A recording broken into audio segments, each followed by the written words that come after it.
Okay, welcome to the Bhagavad Gita podcast. Bhagavad Gita, oh no, the Gita in Action podcast. My name's Radha Priti, and I'm here with a group of seekers, and we're reading through the Bhagavad Gita. We're in chapter 3. I have to say, we had a party at my house last night, yesterday, and I'm like still like buzzing from it. I think my sleep was like, I struggled falling asleep last night because I was still like so stimulated. So if you want like a super high adrenaline rush, invite 30 people over to your house and then try to like tend to all of their needs. And it is like such a high. I tell you, it's like euphoric. And then the way everything seeing just like the way everything lays out. Try to do it with detachment also. Try to just kind of like do it with detachment and then see how Krishna kind of just like arranges things. And it's so beautiful. It's so beautiful. It was my birthday yesterday, which wasn't why we had the party. It's an annual thing that we do anyway, but the timing just happened such that it just was convenient. And it was like the best birthday ever, having everybody over and singing kirtan in my house. And it was like just so wonderful. I was so sad when it was over. All of a sudden it was over and everybody was leaving, and it was like, no. Um, so yeah, this stuff is really real, this idea of service and this idea of detached service. Somebody told me yesterday, like, it's just like you're the living Gita. And it's like, I'm far from the living Gita, but this idea that we serve and we try to do it in a mood of detachment. And in that, we feel the most connected and the most fulfilled. If we can try it on and we can try to practice it and set up, situations for ourselves where we have the opportunity to practice it, we will see that there's nothing like it. It's like the joy of life. And just little things different arrange, when especially when you don't have the expectations. Like I purposely didn't tell anybody it was my birthday yesterday, but everybody was like, they brought me a cake, and everybody was like just so supportive and loving. I think I have a few cakes in my freezer actually because everybody's bringing me cakes, and it's just you don't have to worry about yourself. People arrange. Even like the food menu. I I just set up an Excel sheet and everybody was just like bringing food. And Mukunda reached out to me before and was like, "Hey, do we have enough food? Should we do this and this?" I'm like, "Yeah, that's great. Let's shift things around a little and do this." And people just chipping in, just helping and serving, and it's really so beautiful. It's like just everybody serving together and doing it with love and trying their best to do it in a mood of detachment. It's really amazing. And my friend Brittany came for the weekend. Brittany, we were just talking about Brittany is like the sweetest soul. She's like a walking heart. She does not stop serving. Like I wake up in the morning, she's like cleaning my cupboards. I'm like, Brittany, what are you doing? What are you doing? You don't need to clean my cupboards. But she's really something else. She's helping with the women's retreat. If you haven't signed up for the women's retreat yet, you should come because we were planning it this weekend. And Brittany was a teacher, so she's like very organized, and she has all these like lesson plans, and so she had all these ideas for us. One of which we're gonna do. It's really awesome. We're gonna make these mala bracelets, and with like how they do them with like all the different like gems that like mean different things, and we're gonna tie it into like a class on like Radharani's qualities and get together and make these. So it's really sweet. If you haven't signed up, you have to come. Also, I had this idea for a sound bath. We're going to try to get a sound bath at that thing. I haven't told Brittany that yet. Let me know, Brittany, what you think of that. Anyway, so New Vrindavan, April 4th through the 6th. But the thing is, Brittany's coming up with all these ideas. She's so excited. And it's like she doesn't get paid for this, In fact, it like costs her money to do, but she's just like so enthusiastic to be of service. And it's really like transforming her life. I've known her for a couple of years now, and I can see that in her, just how it's transforming her from the inside out. And it's really beautiful. So this stuff is real. This stuff is real. And we're so fortunate to have this knowledge and this community. And thank you all for being here. And those of you that live close enough and were able to come last night, that was amazing. And those of you that aren't, sometime you have to come to my house, please, so I can serve you.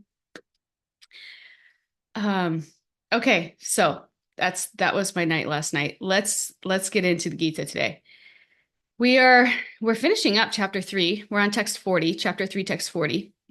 We're in this last section where Arjuna asked Krishna, like, what impels somebody to act again, like what impels somebody to do things that they don't really want to do, but it's almost like a force. Like they feel pushed to do things that they don't really want to do. And Krishna tells him that it's lust. Krishna gives a real description of a real war. This is really the premise of the Gita, right? That the war is inside of us, not outside of us. It's inside of us. And so he answers this question that, this lust pushes one is towards this sinful action. This is the enemy. And he talks about the reach of the enemy, the 3 layers of the enemy. We talked about how as a smoke or fire is covered by smoke, as a mirror is covered by dust, and as a child is covered by the womb. There's different layers there's different like severities that your knowledge can be covered. And that just makes it harder to uncover, right? Your soul it makes it harder to uncover the more that we get kind of attached to this material lust. And then he talked about the gravity of the enemy, like how it's like a fire, it's like insatiable. And in that we have to kind of keep our guard up. We have to keep our boundaries up. We have to kind of be on the lookout and also aware of like our unique makeup, what we're more susceptible to, what we're more vulnerable to, whether it's a substance or a distraction or, whatever it is that we kind of fill that God-shaped hole with. How that can quickly kind of turn into wildfire. So now we're on verse 40, and he's further elaborating on this subject. And let me pull up the screen. This is actually the only verse we're going to talk about today. So that's kind of fun. So, and please feel free to share, as always. Share your realizations, your reflections, any questions. You can just raise your hand and yeah. Okay, so chapter 3, text 40. The senses, the mind, and the intelligence are the sitting places of this lust. Through them, lust covers the real knowledge of the living entity and bewilders him. So again, Krishna is giving us a real description of a real war. Again, he started telling us the identity of the enemy. He told us the reach of the enemy. He told us the gravity of the enemy. Now he's telling us the strategy of the enemy. How does the enemy act by covering our intelligence? Like the hideouts, the locations of the enemy. And the next verses, 41 through 43, which is the conclusion of the chapter, we'll talk about strategies for dealing with the enemy. Like how do we defend ourselves against this enemy? So Krishna says that this lust is located in 3 places: senses, the mind, and the intelligence. And if you think about the soul inside the body, we have, if you think about the senses, the mind, and the intelligence as kind of like, they're kind of like, what's that word? They're kind of like guarding the soul. They're kind of like protecting the soul. They're like three layers of protection that you have to get through to impact the soul. And what happens is when lust covers each of these from the outside in, senses, mind, intelligence, our defenses fall down and our soul is covered. And the outer gatekeeper is the senses. So that's like the first line of defense, right? If we really think about this like a war and like, like a fortress, our soul is in our body. Our senses are kind of like our interaction with the outside world. It's our first line of defense. And then the soul has 2 tools to process the world. So our next line of defense would be the mind. That's like the feeling faculty. It's associated with desiring. That's where all these desires come from. And then the next layer of protection, the final, like is your intelligence. And if your intelligence falls down, that's when you really know you're in trouble, because that's your last line of defense to your soul. And your intelligence is the reasoning faculty, right? So it's associated with reasoning. Whenever we do something, maybe we'll justify why we're doing it or not. That's kind of where our intelligence is. So each of these can be corrupt. And if any of, as they get corrupt and they fall down, we become more and more, our soul becomes more and more vulnerable to being contaminated by this material energy.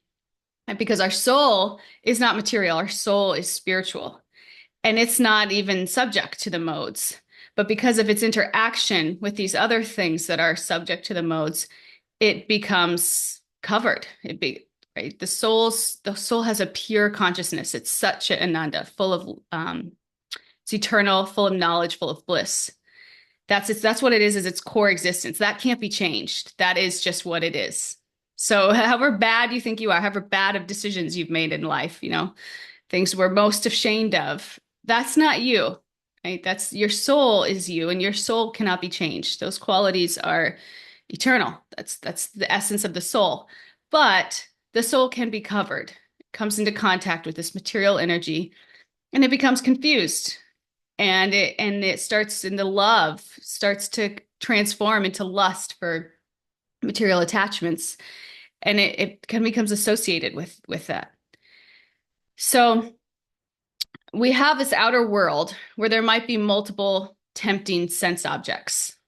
And that's the first line of defense. We walk around, we see things, we hear things, we smell things that kind of stimulate us, right? It's the first intake that we have.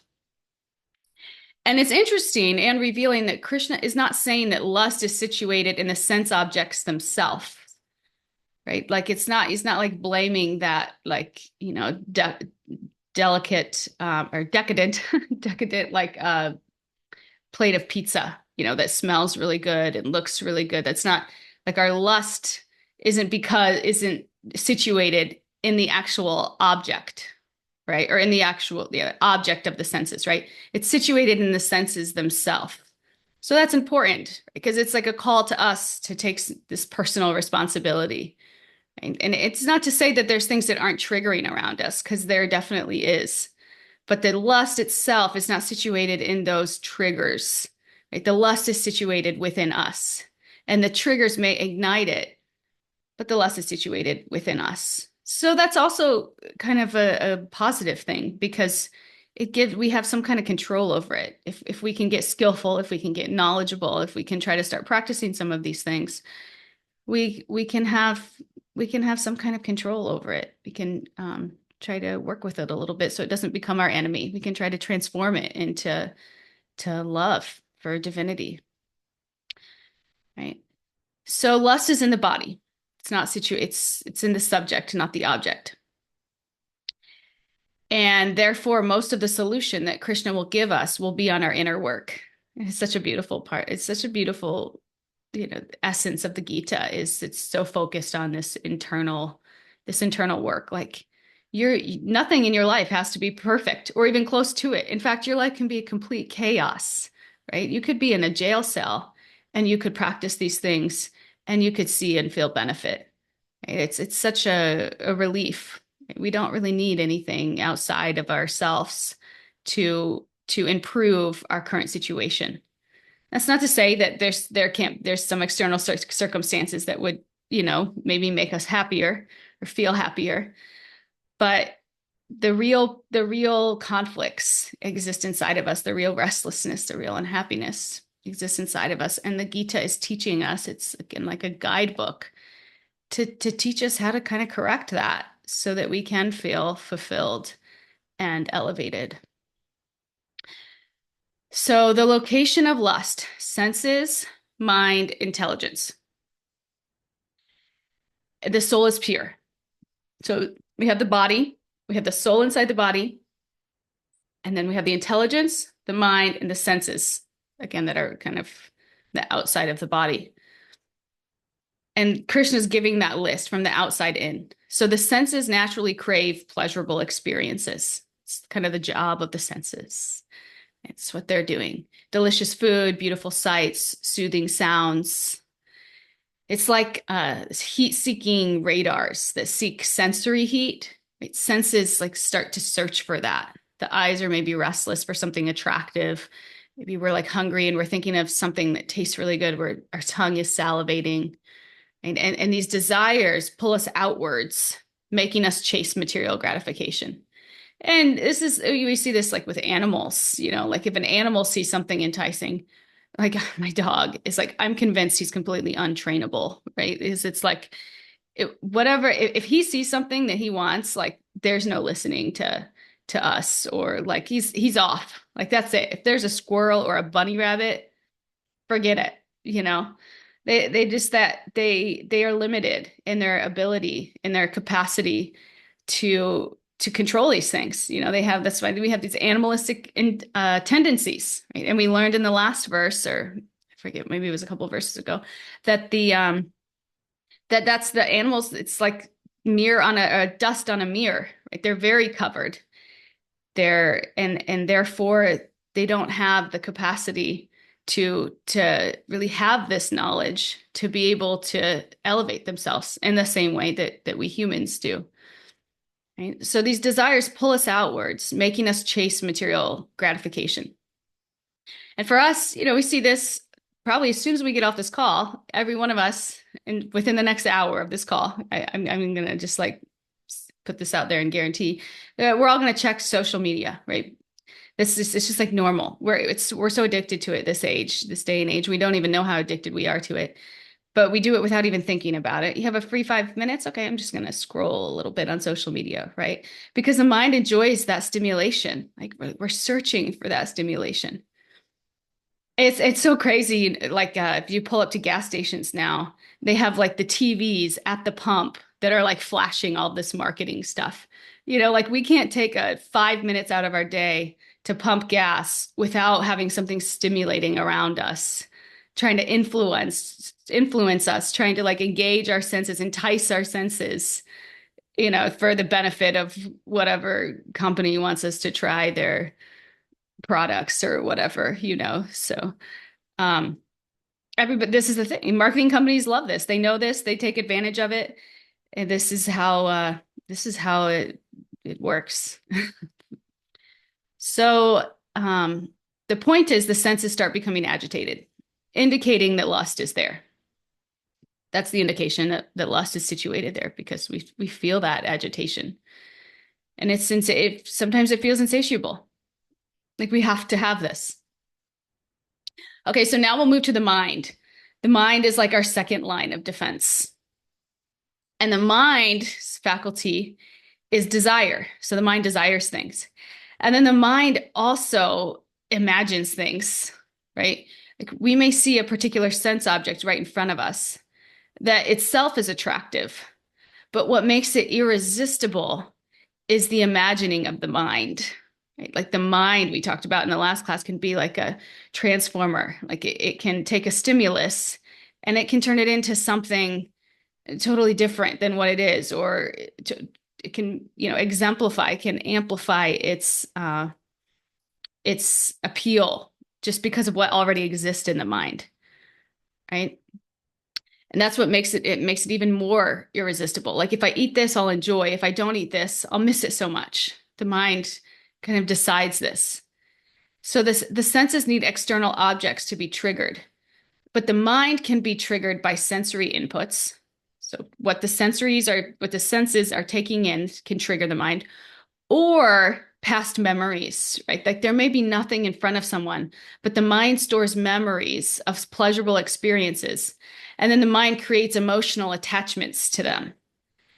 And we all see this, like it's so hard to live in the present moment, right? Because our mind is either like obsessed with the past, we're mourning over the past, grieving over the past, what could have been, these great memories, trying to kind of like create them in our new reality, either consciously or subconsciously, right? Like we can't let go of the past. These impressions are so strong. Or we're so like fixated on the future that we become obsessed with it, right? We become obsessed with the future. Our mind is just doing all these crazy things. They're like lamenting on the past, or like, what's the word? Ruminating on the future. It can lead to obsession, distraction, or restlessness when desires go unfilled. And a person becomes wild, right? The mind is so restless that they can't do anything at all because the restlessness of the mind. And we've all probably felt this, like this can vary at different times in our lives, or, if something maybe really doesn't go our way, like maybe we go through a really bad breakup, And our mind is like, we can't even think. It's just restless. We can't sleep. We can't, the mind kind of is crazy, right? Or even just simple day-to-day example, like we feel irritated when we don't get what we want. If, or we're craving junk food even when we're not hungry. The mind is just, this is what the mind does to us. So it's good to know, it's kind of good to kind of break down each of these hiding spots that lust is in so that we can kind of understand the inner workings of each of them, how they work, how they impact us. And then we can kind of see holistically how they impact this body, mind, soul vehicle, body, mind vehicle, their mind vehicle, so that we can kind of start to try to refine it a little bit. We can try to get it to work to our benefit so that it's not pulling us down, right? It's not working against us. It's working for us. It's bringing us closer to source. It's connecting us more with ourselves and our true identities, right? So that's what the mind does. It imagines, it blows these things up, and it desires. So last we have the intelligence. Normally, we would consider the intelligence to be a tool to overcome fight, right? Intelligence should guide us wisely, right? But it often gets overpowered by desires, and it starts justifying indulgences, right? Like it gets contaminated by rationalizing. Chaitanya Charan with all his fun little word things. He says, when we rationalize, we tell rational lies. I don't know if that's how that word is put together, but I thought that was pretty clever. When we rationalize, we tell rational lies, right? We justify things that aren't even justifiable when our intelligence becomes corrupt, right? At first, we convince ourselves, and then we convince others. I remember one time I was going out to dinner with my boyfriend at the time. This boyfriend was an alcoholic. He was like trying to get off of it, trying to stop. And I think he was like a few weeks sober at the time. He was pretty like fresh in this time trying to stop. And we went out to dinner for Valentine's Day, and it was one of those like menus that you get like everything, you get like all the courses. And I think you got like some kind of alcohol with it, maybe a glass of wine and I remember him being like, it was like a thing sitting at the table, like, okay, well, we get this. And I don't really want to waste it. And I was just like quiet because I was like kind of afraid to say anything. But in my mind, I'm like, please don't do it. Please don't do it. Please don't do it. But he's like rationalizing to himself, like, oh, well, it's just one time. It's a special occasion. I don't want to waste it. It comes with it. It's like, and he ended up doing it. And, that was the beginning of the next, like, because this is what our intelligence does. It's corrupt, it gets corrupt and it tricks us into doing things that we know we shouldn't. It rationalizes. It's expert at that, and it can be kind of our enemy in that way if that happens to us. So we really have to train and discipline the intelligence to work for us. We have to fill the intelligence with this knowledge of the mind, the body, the soul, the difference between them, right, the relationships between them. And then we have to have the discipline to try to practice some of these things. And so that these senses, mind, intelligence, they can all work for us in a row, right? Like they can protect the fortress in the way that they're supposed to.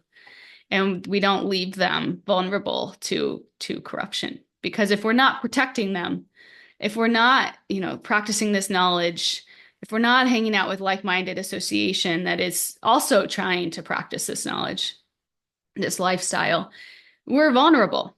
Over time, our defenses will kind of get lazy. We'll kind of get complacent. They'll fall down. And our soul will become vulnerable to this over identification with material matter and all the things that come with that, right? The mindset that I'm the doer, that I'm the controller, like that I'm the center, that me being the center is what's going to make me happy. Right? All these illusions that we've all tried here, we've all tried in different aspects of our lives, and have probably hit some dead ends. I know that's been my experience, and many of you as well here. That it's like this way of living is actually not really doing it for me anymore. I need something bigger, something bigger, something more outside of myself that to fulfill this God-shaped whole. So let's see, where was I? Intelligence should guide us. It gets overpowered. Okay, it gets contaminated. Rationalizing procrastination by saying something like, I work hard, I deserve to relax, instead of what's important, right? That's another example. And if we last class we talked about sugar companies, we'll talk about smoking, cigarette companies this time. So when surveys started coming out that smoking was bad for you, the tobacco companies tried to shut it down, right? And for a long time, it didn't come out. Once the research started coming out, it was undeniable, that smoking's bad for you. They found that smokers had a lot of health issues like lung problems. Then the cigarette companies hired researchers from established universities to write papers that there's some unknown gene that makes people vulnerable to smoking and lung disease. And no one knew what this gene was. So instead of saying smoking causes lung diseases, they said it is this gene that makes people vulnerable. Right? They're only providing cigarettes to people who wanted to smoke. Right? So these are just all examples of the intelligence being corrupt and being used for impurities. And we can see it in ourselves. We can see it in other people. We can see it in companies and organizations. Right? Nobody is immune to this, and more dangerous if you don't have this knowledge. I mean, so many people don't even have access to this knowledge to understand what they're doing and why they're doing it. And that if they're not diligently fighting it, it will creep up on them in one form or another. And maybe you're fortunate in this life, you don't turn, it doesn't bring you so low. Of course, I would argue that if it brings you so low, you're actually very fortunate, because that's such a wonderful impetus for spiritual life, which is like the most fulfilling. But maybe it doesn't bring you so low, but it will creep up, and your life will be improved if we can be aware and we can make conscious decisions to combat it and not be slaves to it, not be puppets to this energy. So when the intelligence is contaminated, instead of resisting attacks coming from the outside, we start justifying the attacks, right? Instead of defending the soul, like the intelligence is supposed to do as this last line of defense, the intelligence starts defending the invaders who have come in to drag the soul away. Isn't that crazy? The intelligence becomes so impure, so corrupt, that it starts seeing the invaders that are coming in as actually beneficial. It can turn into our enemy in that way. And then the soul is impacted. And when intelligence gets contaminated, it's the last stage, and a person is sure to fall down. That's our last line of defense. It's the closest to the soul. And 2.62, 2.63, if you remember, we talked about this cycle of self-destruction already. We talked about the trajectory of fall down, right? From contemplation, someone goes down towards fall. It's like from the contemplation of the sense objects. From there, things just start unraveling. And because this is where it starts. It starts with our senses and goes to our mind, desiring and imagining, and then goes to our intelligence, over-rationalizing and justifying. And then we fall down. Then we're attached. Then we're slaves to this material energy. So the problem with rationalizing or covering up our mistakes is not even just in the moment, but it has a compounding effect, right? It creates impressions in our minds that impel us to do further wrongdoings, creating patterns. So just like what my boyfriend that one time was like, oh, I just do this one time. It makes sense to do it this one time. It's free. It's a holiday. It's, what am I going to do? Just sit here while, you're drinking a glass of wine? Like, that's not just a one-time thing. That was the start of the fall down. That was the start of the every night thing, the everyday thing. And that's how this works. It creates impressions in our minds that impel us to do further wrongdoings, creating patterns. Because our minds function like a computer browser, right? So each time we visit a particular site, that visit is stored in our browser history, and it comes back as automatically doing our future browsing. Right? And eventually it becomes the default site that opens up as soon as we click the browser. Right? We get stuck in this cycle of obsession, degradation, and then self-destruction. And we see, okay, we see a lot of TV shows like this. Like, I was watching this TV show. The premise of this TV show was like this woman and her husband or boyfriend or something hit somebody when they were running. The person was running. I think the person was even like in the middle of the road. They accidentally hit this person. It was a total accident. But then they ran away. They didn't even stop, pull over. So then they're like freaking out. They have to ditch the car. They have to like all these things. And the whole series of this show, this Netflix show, is like them trying to kind of cover up their mistakes by making more mistakes. And as they're doing that, their characters are just becoming so degraded to the point where, like, if you see what they're doing, you're like, these people are insane. These people are terrible people. But it's so sad because they didn't start out like that, right? There was that show. What's that? What was that other show on that was really popular about like the guy who was like growing meth or something. Anyway, these shows get super dark. The point is, these shows get super dark. And at the beginning, you can identify with the characters, you kind of feel for them. But as you see them kind of degrade and demise, I think after a few episodes, I'm like, I can't watch this show anymore. It's so dark now. It's like there's no one to cheer for because they just keep making these terrible decisions over and over that become worse and worse. And their character is just it's just plummeting. It's just not in that I don't even want to associate with these people anymore. And that's what happens. And that's what can happen to us. And it's so easy to see it in other people and say, oh, those people are so degraded. I'd never get there. But the reality is they probably never thought. Breaking Bad. Thank you, Jeff. Yes, Breaking Bad. That was a great show at first, seemingly, and it's like it got really dark, as I remember. I don't remember that well, to be honest, but I remember feeling that way. It just got so dark. But yeah, we should know that that could happen to any of us. It's easy to see where those people are now and say, that's disgusting. That's inhumane. How are they acting like that? But they probably thought that at one time themselves, right? And some kind of lust, something that they really felt like they needed or they couldn't do without, impelled them to make some decision that wasn't really even in line with their own values. And then it became normal. Then they're making that same decision bigger and bigger and kind of losing themselves in it. People that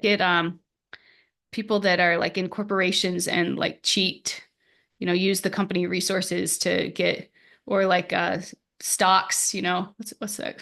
I don't even know what all these like criminal activities, but it's easy to see it and judge it, but they probably weren't like that at one time. People make these decisions because it might even be a noble thing at the beginning and then it just unravels. So this is the intelligence stocks, inside trading. Yeah, insider trading. Thanks, Jeff. He's always got my back. Okay, so we get stuck in the cycle of obsession, degradation, and on. But the good news is positive impressions can act like this too, right? So the more that we engage in things that lift up our soul, the more it becomes our default mode, taking us higher and higher. And I know I've experienced this in my own life. Like when I spend all day reading, studying, chanting, it's like I don't even want to watch something mundane on television. It just feels like it's like invading my mind. It just feels like impure. When we have contact with these spiritual subjects that bring us higher, that purify us, that's what it's doing. It's purifying our intelligence so that we're more sensitive even to some of these things. Like we flip on the news and it's like, I don't like the way this is making me feel. It's like so dirty. You don't even really want to associate with some of these lower material energies. So this is the good news. We can, and we have the choice. We have the choice of what we bring in, what we take into our consciousness, into our bodies. And spiritual truth, spiritual wisdom, association of people that are on this path and are trying to do these things, hosting a kirtan at your house and associating with these people singing the holy names together. And these things are so purifying and create positive impressions in our mind that do the opposite, that lift us up. And there's no limit to that lifting us up. It's so beautiful, right? We can do it for lifetimes and we'll just keep getting lifted up. We won't get bored. We won't get pulled down if we're really committed and disciplined and doing it right, in the right mood. And so that's the beautiful thing. We can do that. Therefore, choosing thoughtfully the tracks that we form on our mind is real intelligence. And real intelligence, it's not like, having multiple PhDs. And I mean, that's a pretty smart person. But if you don't know what to do with it, if your life is a mess, if you're getting pulled away by lust and greed and anger and envy, you don't really have real intelligence, and you're even limited as your potential. Your potential is limited in those other areas because you can't control your senses. You can't control your senses. So this is real intelligence. Choosing thoughtfully the tracks that we form our mind on is real intelligence. It's not like how much information you can store in your mind. That's great. But if you're not on the right track, you're going to have a detour and all that's going to go to waste. Right? Like my dad, who's like probably one of the smartest people that I know. And he's like so covered by illusion of this, alcoholism. So he says the last thing is when Prabhupada says the last thing is when intelligence falls, the soul falls. Right? So these three things, senses, mind, and intelligence, they're searching. Senses are searching. The mind is imagining. The intelligence is rationalizing. When lust occupies the senses, they become restless and start roaming, seeking pleasure. When lust occupies the mind, it starts imagining, seeking more and more.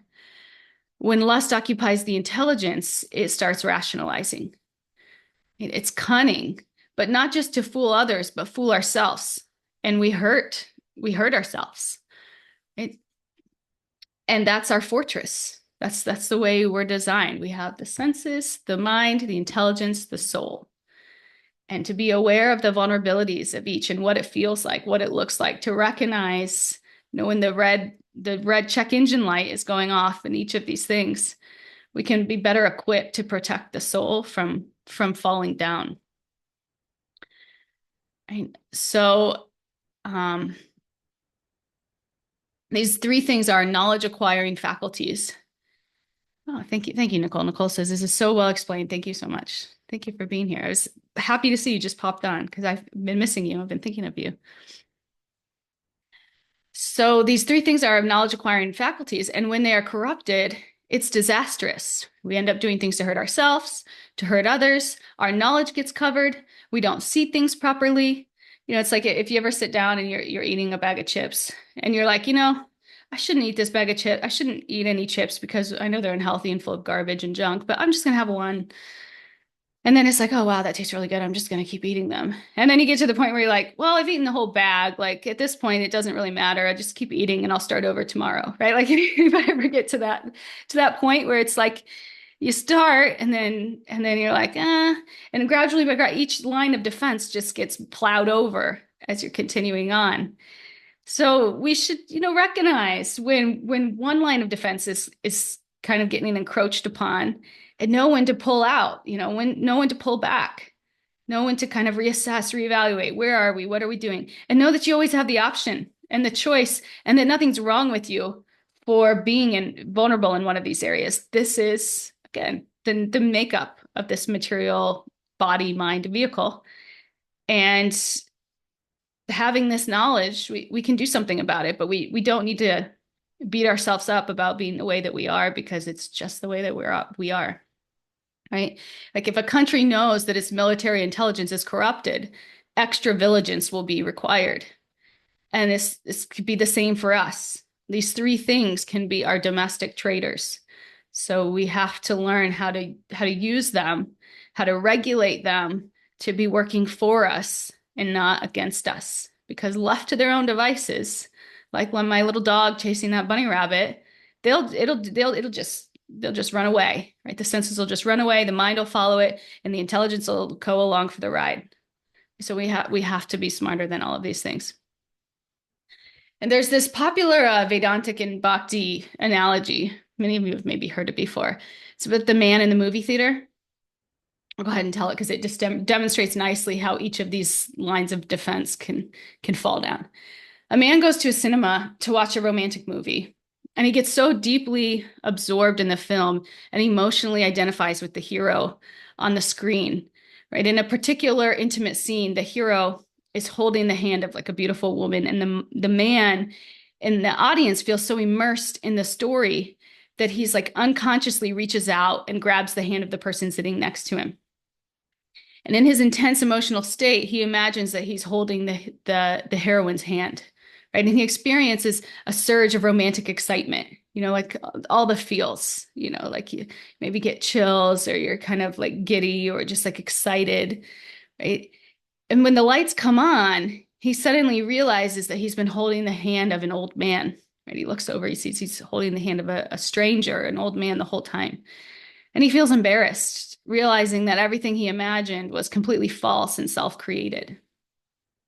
Right? And now that we have this knowledge, excuse me, this knowledge of the senses, mind, intelligence, um, lines of defense here, we can break this analogy down and see each one, right? The senses as the entry point, right? The man's absorbed in the movie, sees a romantic scene on the screen, and he gets absorbed, right? His eyes, his senses are pulled into the illusion.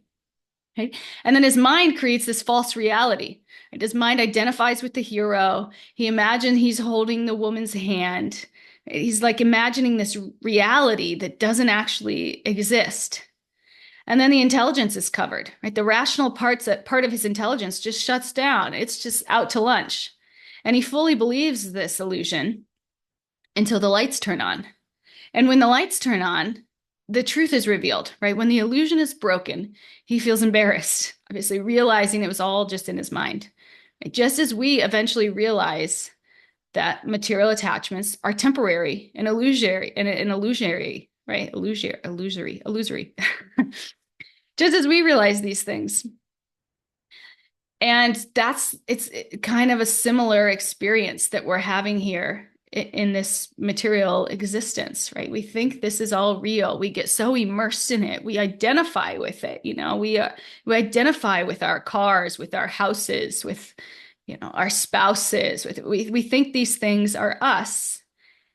And then our intelligence, starts to think that these things are us. And then we'll do anything, even if it's against our values or our, to maintain them, to keep that kind of, and to keep that identification. And it can lead to our demise. So and it's not even about saying, okay, none of these things are real. Let's just break our attachment to them and who cares? None of it's real. No, it's seeing it in perspective. We have to kind of see that we're on this journey and we are in contact with this material energy.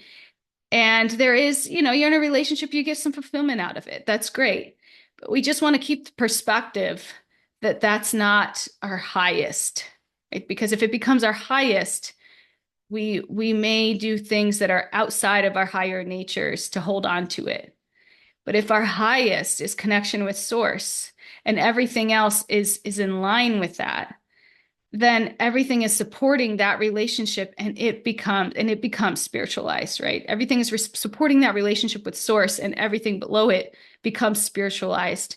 And that's what's uplifting to ourselves, to our souls. So we have to learn how to use these things to support the relationship with source instead of making them like our highest, such that we could lose ourselves in them. And this analogy, this particular one that I shared, may be a little bit hard to relate to, but we see this every day, like in social media, for instance, when we see a picture of someone on vacation in a beautiful place, smiling, relaxed, like they're having the best time ever, right? And we start automatically comparing ourselves to them, being down on ourselves, like our lives aren't as glamorous, right? Or feeling like we need to do something exciting too, or that we're missing out. Right? We may even feel temporarily unhappy with our own lives, comparing it to this illusion. When what we don't see, is the stress from taking the 100 pictures before until they get the perfect one, right? Or the arguments with the family that happened right before the picture, or the credit card debt that they're drowning in to be there, right? We don't see the background, the backdrop of all of these things. And we all know from our own material existence that not everything is so glamorous. There's ups and downs to everything. But in our minds, we create this beautiful illusion. And then we start feeling, having emotional reactions based off of just what we're creating in our mind from seeing that one picture, right? We just curated a projection. Our mind turned an image into a full-blown reality that we don't even know if that exists, right? So just like these examples, just like social media creates this illusion that affects our emotions and our actions, illusion in this material existence makes us believe that the material world is all of this, right? We chase temporary pleasures like approval or status, thinking that it'll make us happy. We compare ourselves to others, forgetting our real spiritual identity. Right? We suffer not because of reality, but because of how we interpret it. So this verse explains that illusion enters through our senses and mind, leading us to false attachments. And just as stepping away from like social media helps us regain clarity, spiritual wisdom helps us detach from material illusions and focus on real inner happiness, because that's the source of all happiness, right? It exists inside of us. And the nature of lust is that it never makes us hopelessly frustrated, right? It frustrates us, but not hopelessly. We'll just keep going and going and going. If that's our highest, we'll kill ourselves trying to get there. I know I've been there before.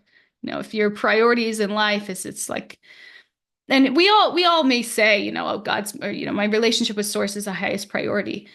But how often do we actually live it? You know, how often is it actually such that everything else in our lives is designed that we try to create it so that it supports that relationship? You know, so oftentimes we do it the other way around. You know, we call on God when we need help. You know, when we're in a distress situation, please just turn the table this way for me. You know, God, please support what is actually my highest. Right? We play that game. And it's a vulnerable game. It could be a deadly game because we could take things so far for these attachments that we lose ourselves and we can't get out of it, or it's so difficult to get out of it. But the good news is that we're never beyond reformation, right? We all have the potential to be godly. We're all souls who are part and parcel of God.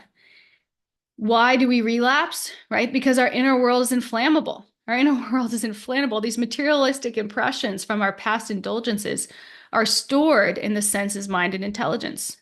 And these impressions inflame our consciousness with desires whenever we're exposed to certain stimuli, either externally or through like thinking about it, right? But just because the fire of desire has burned us in the past doesn't mean that we need to keep getting burned. So to end this, we could talk about some practical steps to overcome lust in the senses, the mind, and the intelligence. And then I want to hear what all of you guys have to think. So some practical steps to overcome the influence of lust in the senses, right? We cultivate healthy habits. Avoid overexposure to sense stimulating environments, right? Like excess social media, junk food, gossip, things, environments that we know are going to pull down our consciousness. Even, you know, what we're watching on television. Okay. If you like to watch TV, great. Watch a show that is uplifting, right? Something that's super violent, and we're just going to create these impressions in our mind where those things become like normal to us, where it doesn't even impact us anymore. And without even really knowing it, we kind of become less sensitive to it. Right. So just be a little bit more mindful of what you're putting in your body from a sense stimulus, its perspective. Right. Replace the lower cravings with the higher ones. So if you like music, listen to spiritual music or something that's uplifting, right? Eat more sattvic food, you know, fruits, vegetables, whole grains, healthy fats, like these. Just try to replace these lower cravings with things that will bring you up, right? Engage in meaningful activities. Regulate sense indulgence, right? Enjoy pleasures with moderations instead of being controlled by them. So the mind, things we can do for the mind, redirect our thoughts, right? Develop self-awareness. Notice when your mind craves unnecessary pleasures or overthinks desires. Notice when you start when something's in front of you, a picture on social media, and you're creating a whole story behind it, right? What to speak of when we do that in our lives with relationships or people, right? Practice mindfulness. Before acting on a desire, pause and think, is this helping me or is this binding me? Is this bringing me higher or is this bringing me lower? Right? Replace restless desires with service and gratitude, right? And instead of I'm the center, I want to do all this for me, turn it around and try to serve somebody else. strengthening the intelligence. We should engage in these spiritual practices. This is real intelligence, right? Regularly studying the Gita or other scriptures to reinforce higher thinking. Right? Associate with spiritually focused people who inspire you to be the best version of yourself. And meditate on this guidance that we find, right? To train our intellect to make value-driven decisions instead of impulse-driven ones. So our final takeaway here, this lust, it weakens us when left unchecked. But through awareness, through discipline, awareness for the senses, discipline for the mind, devotion for the intelligence, it helps transform desire into spiritual strength. And by purifying the senses, calming the mind, sharpening the intelligence, we can gain mastery over these impulses and experience true fulfillment in our relationship with Source. So that's all that I had for you guys today. We have a few minutes left here. If a couple of you want to share some reflections or things that resonated with you, or if you want to add anything, or yeah, Lakshmi, please share. Yes, I have one story to share. I used to, you all know that I have a past that is very stressful. So to hide myself, I used to read novels. So one of the author's novels were very favorite for me, and whenever I'm stressed out, I used to hide myself reading that novel and imagining myself in as one of the characters, and I was like, um, so I was reading his novels very frequently. Suddenly one day he released a new book, and I forgot the name of the book, but the foreword of that book he wrote, "My teenage daughter reading my novels, she started thinking that life will be like this. So Mm. I told her, this is not the life. This is only the dreams that I have that I convert into the stories, and I put my dreams as stories into these books, and these are not reality. These are just the dreams. You don't follow the books. This is never a reality," he said. And that moment he changed his own self, seeing her daughter getting influenced by his books, and she wanted to do something that was written in his books. So he changed himself totally, and he started writing. He took a shelter of Bhagavad Gita, and he started Wow. writing spiritual books from that point on. And that was the first spiritual book he wrote, and that I read just before coming to US. I read that book, and then he totally changed his the what is it called, the fiction novels. From fiction novels he switched totally to spiritual books, and currently he is translating one of Srila Prabhupada's books in my native language. Wow. Such a beautiful full circle story there. Right. Thank you for sharing that, Hare Krishna. Thank you. Krishna. Yeah, it's funny how we can over-identify with books. I remember when I was a kid reading those Harry Potter books, and then I'd read them like till late into the night. And then I would be like afraid to get off my bed because I'd be like afraid that there are people under my bed with like wands that were going to do something to me when I jumped off. Or, it becomes all of a sudden it becomes a reality.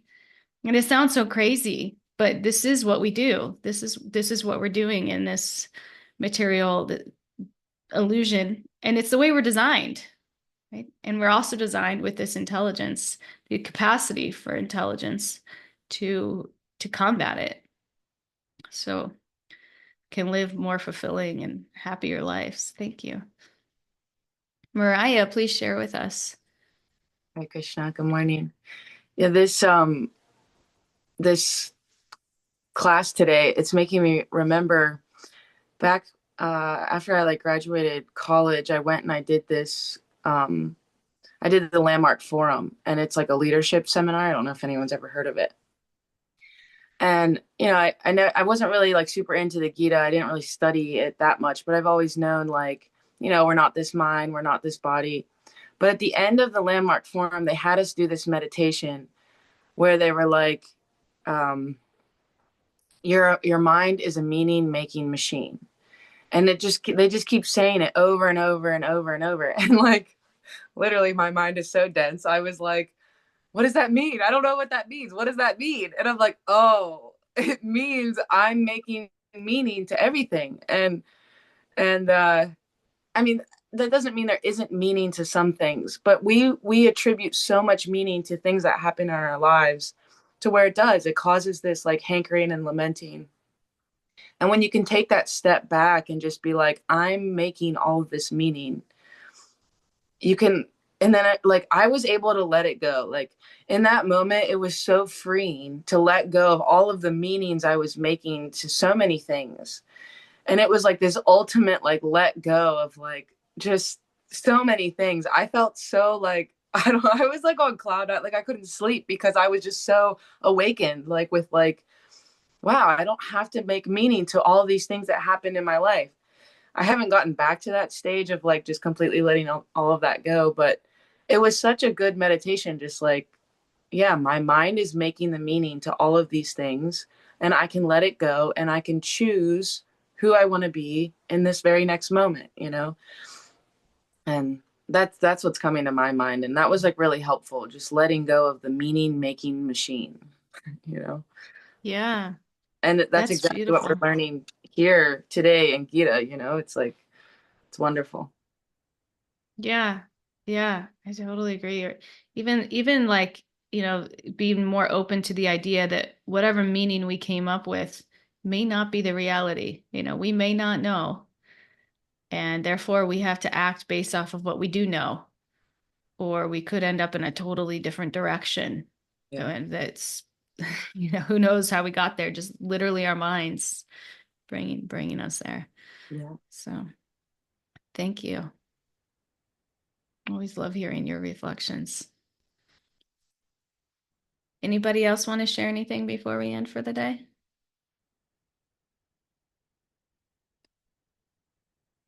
Okay. Well, thank you all for coming, and we'll see everyone on Thursday. Have a good week. Hare Krishna. Thank you.